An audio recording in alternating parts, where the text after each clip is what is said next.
இந்த தொப்பை ப்ராப்ளம் குண்டா இருக்கிறவங்களுக்கு மட்டும் ப்ராப்ளம் கிடையாது, ஒல்லியா இருக்கிறவங்களுக்கும் ப்ராப்ளமா இருக்கும்.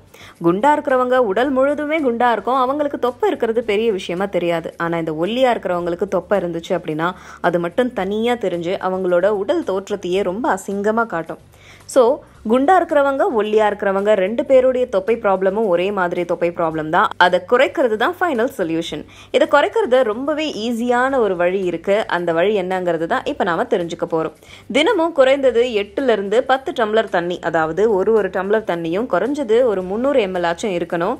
அந்த மாதிரி குடிச்சிங்க அப்படின்னா உடல் வறட்சி இல்லாமல் இருக்கிறதோட உடல்ல தங்கி இருக்கிற நச்சுக்கள், டாக்ஸின்ஸ் எல்லாமே வெளியேறிடும். அப்பப்போ சீரான இடைவெளியில தண்ணி குடிச்சா உடலோட மெட்டபாலிசம் அதிகரிக்கும். இதனால வயிற்று சுத்தி இருக்கிற தொப்பை குறைந்துரும். தொப்பை ஏற்படுறதுக்கு சர்க்கரையும் ஒரு காரணமா இருக்கு. அதனால உணவுப் பொருள்ல சர்க்கரைக்கு பதிலா தேனை சேர்த்துக்கலாம்.